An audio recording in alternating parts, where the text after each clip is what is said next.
வணக்கம். மகிழன் செய்திகள். இன்றைய முக்கிய செய்திகள். புதுச்சேரியில் கஞ்சா விற்பனையில் ஈடுபட்ட 2 இளைஞர்களை கைது செய்த போலீசார் அவர்களிடமிருந்து ரூபாய் 12,000 மதிப்புள்ள கஞ்சாவை பறிமுதல் செய்தனர். புதுச்சேரி நெட்டப்பாக்கம் காவல் நிலைய எல்லைக்குட்பட்ட மடுகரை முளப்பாக்கம் பிரதான சாலையில் சப் இன்ஸ்பெக்டர் வீரபுத்திரன் தலைமையிலான போலீசார் ரோந்து பணியில் ஈடுபட்டிருந்தனர்.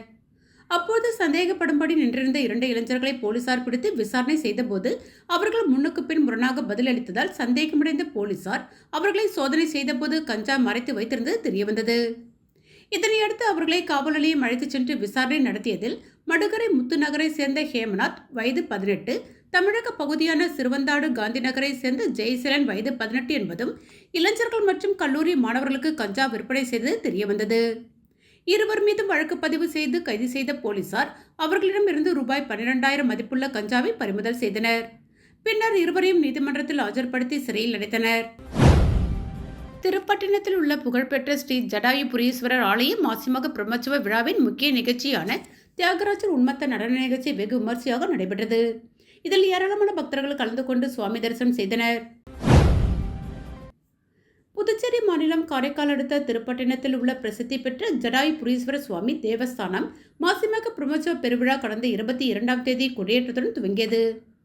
தொடர்ந்து தினமொரு அலங்கார வாகனத்தில் ஜடாயுபுரீஸ்வரர் அம்பாள் வீதியுலா வந்தனர். இந்த நிலையில் பிரம்மோற்சவ விழாவின் முக்கிய நிகழ்வாக நேற்றிரவு தியாகராஜர் உன்மத்த நடன நிகழ்ச்சி வெகு விமர்சையாக நடைபெற்றது. இதில் தொகுதியின் சட்டமன்ற உறுப்பினர் நாக தியாகராஜன் மற்றும் ஏராளமான பக்தர்கள் பங்கேற்று தியாகராஜரின் உன்மத்த நடனத்தை கண்டு ரசித்தனர்.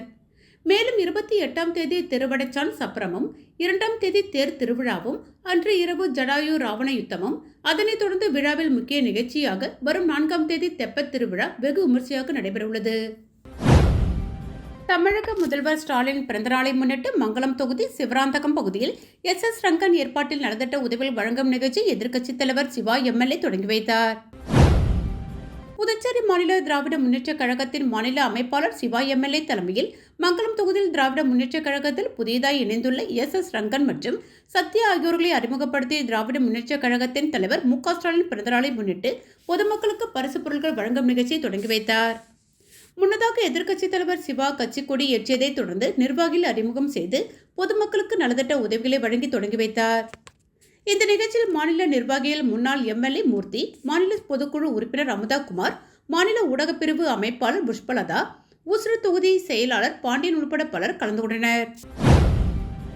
புதுச்சேரி சுகாதாரத்துறைக்கு பாராளுமன்ற உறுப்பினர் நிதியிலிருந்து ரூபாய் 25.32 லட்சம் மதிப்பில் 2 ஆம்புலன்ஸ்களை வைத்திலிங்கம் எம்பி மக்கள் பயன்பாட்டிற்காக கொடியசைத்து தொடங்கி வைத்தார்.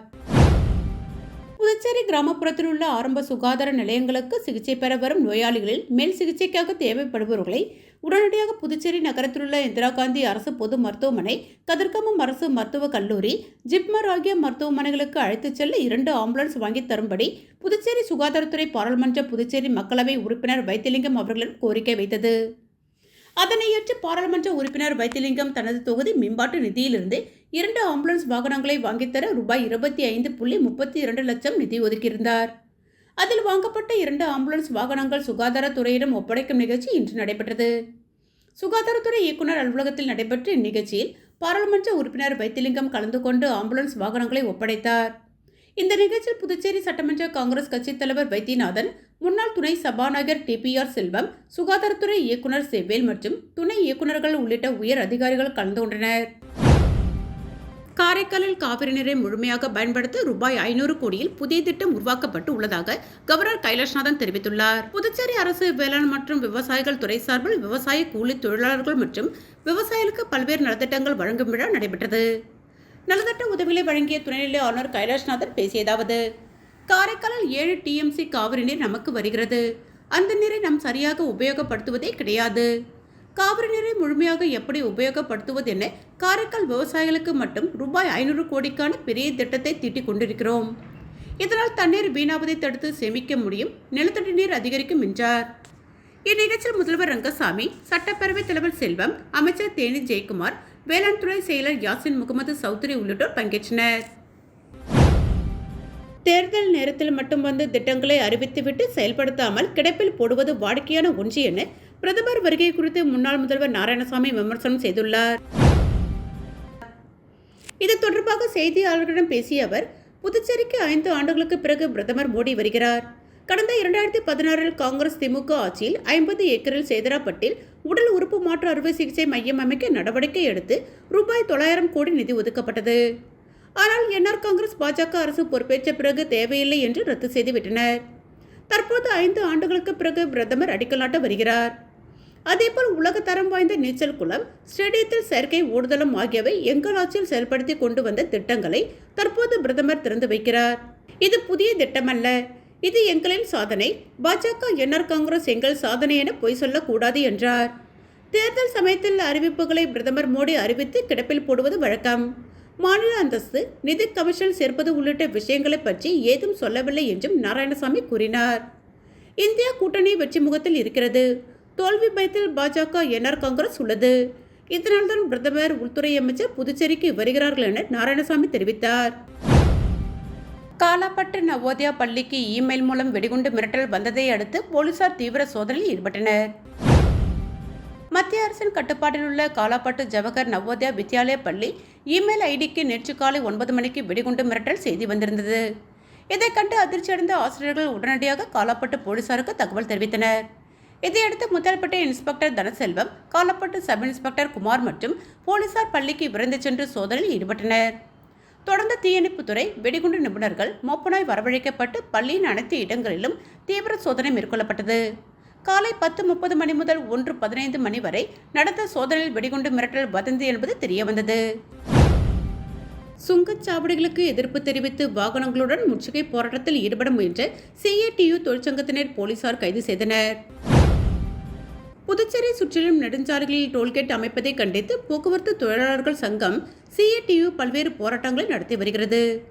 அதன் ஒரு பகுதியாக சட்ட விதிகளுக்கு எதிராக செயல்படும் பாகூர், சேலியமேடு, திண்டிவனம், மொரட்டாண்டி டோல்கேட்டுகளை நிரந்தரமாக மூட வேண்டும் என வலியுறுத்தி டோல்கேட் முற்றுகை போராட்டம் நடத்தப்படும் என சங்க நிர்வாகிகள் அறிவித்திருந்தனர். இதற்காக ராஜீவ்காந்தி சிக்னல் அருகே தட்டாஞ்சாவடி ஒழுங்குமுறை விற்பனை கூட திடலில் சரக்கு வாகனங்களுடன் CATU நிர்வாகிகள் இன்று காலை ஒன்று திரண்டனர்.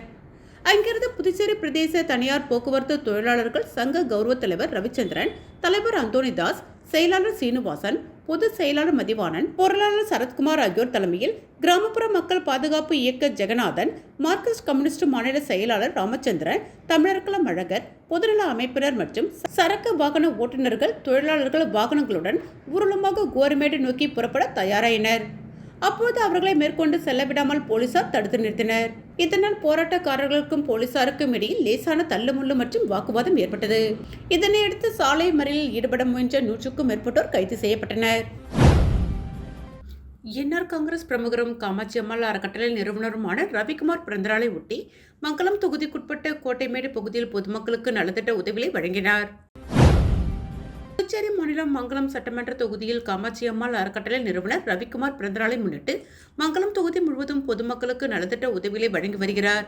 அதன் ஒரு பகுதியாக மங்கலம் சட்டமன்ற தொகுதிக்குட்பட்ட கோட்டைமேடு பகுதியில் என்ஆர் காங்கிரஸ் பிரமுகரும் காமாட்சி அம்மாள் அறக்கட்டளை நிறுவனருமான ரவிக்குமார் பிறந்தநாளை ஒட்டி நலத்திட்ட உதவிகள் வழங்கும் நிகழ்ச்சி நடைபெற்றது. இதில் காமாட்சி அம்மாள் அறக்கட்டளை நிறுவனர் ரவிக்குமார் கலந்து கொண்டு கோட்டைமேடு பகுதியில் அமைந்துள்ள கோவிலில் சுவாமி தரிசனம் செய்தார். இதனைத் தொடர்ந்து ஆலயத்தில் அவருக்கு பரிவட்டம் கட்டி மரியாதை செய்யப்பட்டது. இதனைத் தொடர்ந்து அப்பகுதி மக்களுக்கு நலத்திட்ட உதவிகளை வழங்கினார். அருகில் முன்னாள் சேர்மன் பாலமுருகன், ஆனந்த சங்கர், செல்வம், மாறன், ராஜேந்திரன், ராமசாமி மற்றும் கோட்டைமேடு பகுதி ஊர் பஞ்சாயத்து நிர்வாகிகள் பலர் கலந்து கொண்டனர். புதுச்சேரி காவல்துறையில் புதிதாக தேர்வு செய்யப்பட்ட 112 காவலர்களுக்கு பணி நியமன ஆணையினை கவர்னர் கைலாஷ்நாதன், முதலமைச்சர் ரங்கசாமி வழங்கினர். புதுச்சேரியில் காவலர் பணிக்கு 125 பேர் தேர்வு செய்யப்பட்டு கடந்த 10ஆம் தேதி முடிவுகள் வெளியிடப்பட்டன. இதில் 112 பேருக்கு பணி நியமன ஆணைகள் வழங்கும் விழா கம்பன் கலையரங்கில் நடைபெற்றது. மீதமுள்ள 13 பேருக்கு தேர்வுக்குழுவின் பரிசீலனைக்கு பிறகு பணி நியமன ஆணை வழங்கப்பட உள்ளது. இந்த பணி நியமன ஆணையை துணைநிலை ஆளுநர் கைலாஷ்நாதன், முதல்வர் ரங்கசாமி ஆகியோர் வழங்கினர். இந்த நிகழ்ச்சியில் உள்துறை அமைச்சர் நமச்சிவாயம், சட்டப்பேரவைத் தலைவர் செல்வம், MLA அனிபால் கென்னடி, காவல்துறை தலைவர் ஷாலினி சிங், துணைத் தலைவர் சத்யசுந்தரம் உள்ளிட்டோர் பங்கேற்றனர். லாஸ்பேட்டை சட்டமன்ற தொகுதியில் புதிய சாலை மற்றும் கழிவுநீர் வாய்க்கால் அமைப்புக்கான பூமி பூஜை விழா வெற்றிகரமாக நடைபெற்றது. லாஸ்பேட்டை சட்டமன்ற தொகுதிக்குட்பட்ட சாந்தி நகர், குறிஞ்சி நகர் மற்றும் ஜீவானந்தபுரம் பகுதிகளில் புதிய சிமெண்ட் சாலை மற்றும் கழிவுநீர் வாய்க்கால் அமைப்புக்கான பூமி பூஜை விழா சட்டமன்ற உறுப்பினர் வைத்தியநாதன் தலைமையில் வெற்றிகரமாக நடைபெற்றது. சாந்திநகர் பாண்டியன் வீதி பகுதியில் புதிய சிமெண்ட் சாலை மற்றும் கழிவுநீர் வாய்க்கால் பணிகளை ரூபாய் 19,29,000 மதிப்பில் அமைக்கும் பணிக்கான பூமி பூஜை விழா நடைபெற்று மக்கள் பெருமளவு கலந்து கொண்டனர். தொடர்ந்து குறிஞ்சிநகர் கற்பக விநாயகர் கோவில் தெருப்பகுதியில் புதிய சிமெண்ட் சாலை மற்றும் கழிவுநீர் வாய்க்கால் பணிகளை ரூபாய் 6,68,000 மதிப்பில் அமைக்கும் பூமி பூஜை நடைபெற்றது. இதில் அங்கு வசிக்கும் பொதுமக்கள் மற்றும் அரசு அதிகாரிகள் கலந்து கொண்டு விழாவை சிறப்பித்தனர். மூன்றாவது நிகழ்வு ஜீவானந்தபுரம் அன்னை பிரியதர்ஷினி வீதி மிச்சர் கம்பெனி அருகில் பகுதியில் புதிய கழிவுநீர் இணைப்பு தொட்டி அமைப்புக்கான பூமி பூஜை விழா நடைபெற்றது. பொதுப்பணித்துறை சார்பில் நடைபெற்று வந்த இந்த பணிகளின் மூலம் இங்கு குடிநீர் மற்றும் கழிவுநீர் வசதிகள் மேம்படுத்தப்படும் என்பது குறிப்பிடத்தக்கது. விழாவில் கலந்து கொண்ட பொதுமக்கள் மற்றும் அதிகாரிகள் நிகழ்வை அன்புடன் பின்தொடர்ந்து புதிய அடிப்படை வசதிகள் விரைவில் மக்களுக்கு பயன்படும் என்பதை உறுதிப்படுத்தினர். விதிமுறைகளை மீறி யாரேனும் நோட்டீஸ்கள் போஸ்டர்கள் அடித்துக் கொடுத்தால் சம்பந்தப்பட்ட அச்சக உரிமையாளருக்கு ரூபாய் 2,000 அபராதம் 6 மாதம் சிறை தண்டனை கிடைக்கும் என சப் கலெக்டர் எச்சரிக்கை விடுத்துள்ளார். வில்லியனூர் தெற்கு பகுதி சப் கலெக்டர் குமரன் தலைமையில் தேர்தல் தொடர்பான ஆலோசனைக் கூட்டம் நடைபெற்றது. வருவாய் அதிகாரி பிருத்திவி, தாசில்தார்கள் சேகர், விபீஷ், துணை தாசில்தார் தமிழரசன், வில்லியனூர் மற்றும் நெட்டப்பாக்கம் கொம்பியின் ஆணையர்கள் பிரபாகரன், ரமேஷ், கொம்பியின் பகுதியில் உள்ள பேனர் டிசைனர்கள், ஆப்செட் பிரிண்ட் உரிமையாளர்கள் கலந்து கொண்டனர். கூட்டத்தில் சப் கலெக்டர் குமரன் பேசுகையில், தேர்தல் நேரம் என்பதால் வேட்பாளர்கள் தங்களது வரவு செலவு கணக்கை கண்காணிக்க வேண்டும். பேனர் டிசைன் செய்பவர்கள், பிரிண்டிங் செய்பவர்கள், விளம்பர நோட்டீஸ்கள் அச்சிடுபவர்கள், வாடிக்கையாளர்களின் பெயர், மொபைல் போன் எண், நகல் எண்ணிக்கை அவசியம் இருக்க வேண்டும். வாடிக்கையாளர்களிடம் படிவம் ஏ பூர்த்தி செய்து வாங்க வேண்டும். இந்த விதிமுறைகளை மீறி யாரேனும் நோட்டீஸ்கள் அடித்துக் கொடுத்தால் சம்பந்தப்பட்ட அச்சக உரிமையாளருக்கு ரூபாய் 2,000 அபராதம் 6 மாதம் சிறை தண்டனை கிடைக்கும் என்றார். மணவெளி சட்டமன்ற தொகுதி நோனாங்குப்பம் பகுதியில் ரூபாய் 32 லட்சம் திட்ட மதிப்பீட்டில் 2 புதிய மின்மாற்றிகளை சட்டப்பேரவைத் தலைவர் செல்வம் இயக்கி வைத்து பொதுமக்களுக்கு அர்ப்பணித்தார். மணவெளி தொகுதிக்குட்பட்ட நோனாங்குப்பம் பகுதியில் குறைந்த மின்னழுத்தம் நிலவி வந்த நிலையில் அதனை சீர் செய்யும் வகையில் சட்டப்பேரவைத் தலைவர் செல்வம் அப்பகுதிக்கு புதியதாக 2 மின்மாற்றிகளை அமைப்பதற்கு புதுச்சேரி அரசு மின்துறை மூலம் நடவடிக்கை எடுத்தார். அதன் தொடர்ச்சியாக நோனாங்குப்பம் புது காலனி பகுதியில் புதிய மின்மாற்றி ரூபாய் 16,42,263 திட்ட மதிப்பீட்டில் புதிய மின்மாற்றி அமைக்கப்பட்டது. மேலும் மத்திய அரசின் RDSS திட்டத்தின் கீழ் ரூபாய் 16 லட்சம் திட்ட மதிப்பீட்டின் கீழ் நோனாங்குப்பம் மாத்தங்கரை பகுதியில் புதிய மின்மாற்றி அமைக்கப்பட்டது. இந்த புதிய மின்மாற்றிகளை பொதுமக்களுக்கு அர்ப்பணிக்கும் வகையில் சட்டப்பேரவைத் தலைவர் செல்வம் இன்று நடைபெற்ற நிகழ்ச்சியில் புதிய மின்மாற்றிகளை இயக்கி வைத்து பொதுமக்களுக்கு அர்ப்பணித்தார். இந்த நிகழ்ச்சியில் மின்துறை செயற் பொறியாளர் கிராமம் தெற்கு உமேஷ் சந்திரா, அரியாங்குப்பம் இளநிலை பொறியாளர் லூர்துராஜ் மற்றும் ஊர் முக்கிய பிரமுகர்கள் பொதுமக்கள் கலந்து கொண்டனர். புதுச்சேரியில் 50 வயதை நிறைவு செய்த தகுதியான மீனவர்கள் அனைவருக்கும் ஓய்வூதியம் வழங்க புதுச்சேரி அரசு அரசாணை வெளியிட்டுள்ளது. இதுகுறித்து மீனவர் நலத்துறை அமைச்சர் லட்சுமி நாராயணன் அலுவலகம் வெளியிட்டுள்ள செய்திக்குறிப்பில், புதுச்சேரி முதல்வர் ரங்கசாமி சட்டப்பேரவையில் அறிவித்தபடி இனி புதுச்சேரி யூனியன் பிரதேசத்தை சேர்ந்த விசைப்படகு உரிமையாளர்களுக்கு ஓய்வூதியம் வழங்குவதற்கு தடையாக இருந்த விதிகள் புதுச்சேரி அரசால் நீக்கப்பட்டு புதன்கிழமை ஆணை வெளியிடப்பட்டுள்ளது. அதன்படி இனிவரும் காலங்களில் 50 வயதை கடந்த தகுதி வாய்ந்த அனைத்து மீன்பிடி விசைப்படகு உரிமையாளர்களுக்கும் மீனவர் ஓய்வூதியம் வழங்கப்படும். தற்போது புதுச்சேரி பகுதியைச் சேர்ந்த 50 வயதை நிறைவடைந்த 323 மீனவர்களுக்கு இவ்வாண்டு புதிதாக ஓய்வூதியம் வழங்கப்பட உள்ளது.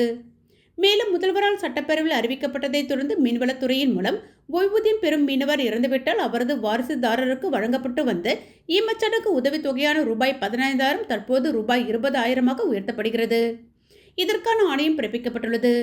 2025-2026 ஆண்டுக்கான மழைக்கால நிவாரணமாக தலா ரூபாய் 6,000 வீதம் 328 மீனவ குடும்பங்களுக்கு ரூபாய் 19.68 லட்சம் அவரவர் வங்கிக் கணக்கில் செலுத்தப்பட்டது என குறிப்பிடப்பட்டுள்ளது.